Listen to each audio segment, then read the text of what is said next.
morning, viewers.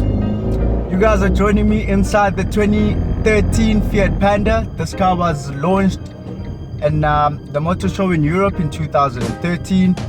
This car has been known to define all the odds and set all the trends. I think that's what Fiat has been about throughout all the years.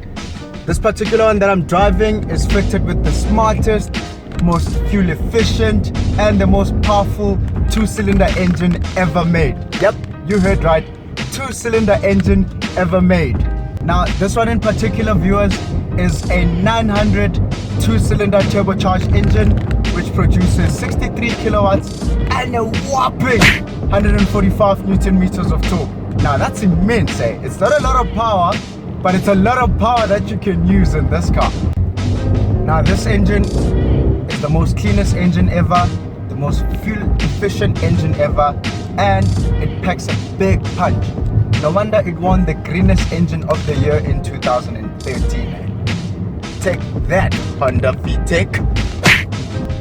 Now this being a two-cylinder engine, the soundtrack in this car sounds very aggressive. It's like a dog with a frisbee in his mouth.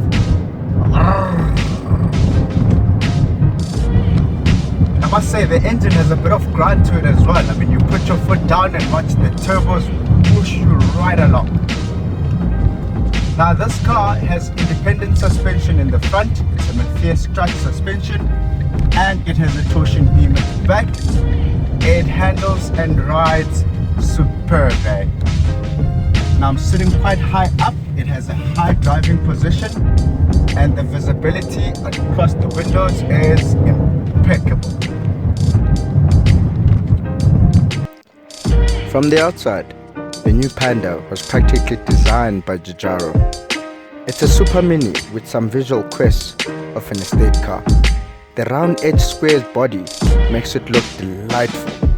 The idea was to make it look small, filled it with charm and character, and boy, is it stunning. This car is sitting on 14 alloy wheels and has wider wheel arches. This model also has rear PDC sensors. James May loves one of these and he owns one.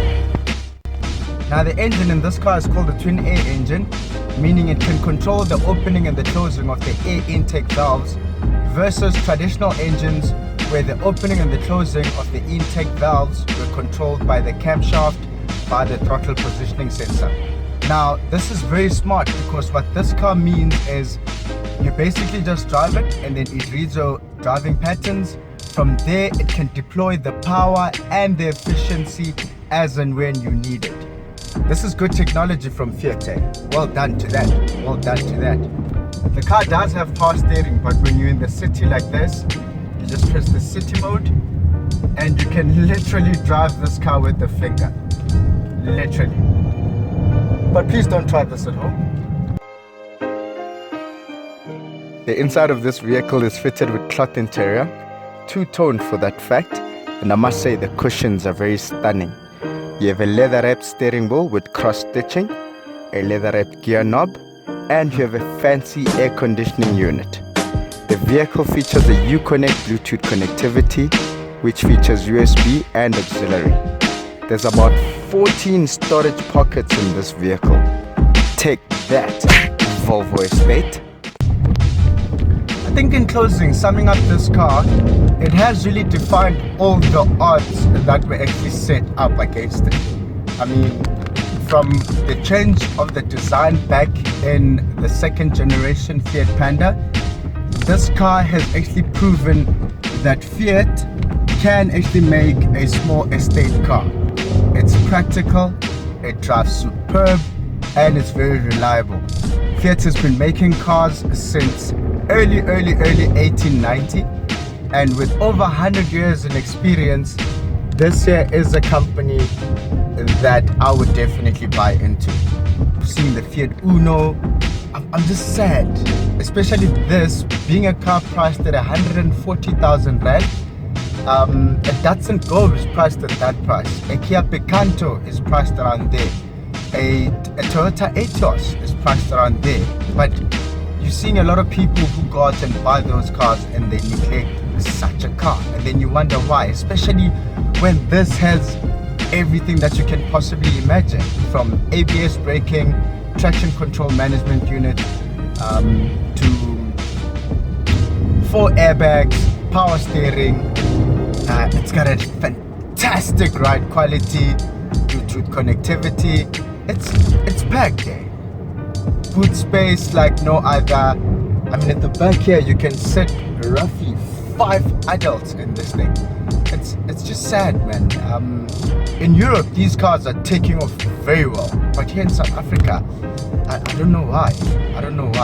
But we're still gonna see. I think, yes, this company does cater for a few people, not the masses as it does in Europe. So we're still gonna see. I believe this is a great brand. It just has to do with market penetration, especially being a Fiat. It's one of the most reliable cars that you can ever buy with your money. As the old saying goes, the French government rules Renault. Nobody knows who owns VW, but everybody knows that Fiat runs the whole of Italy. So we're still gonna see. Great car.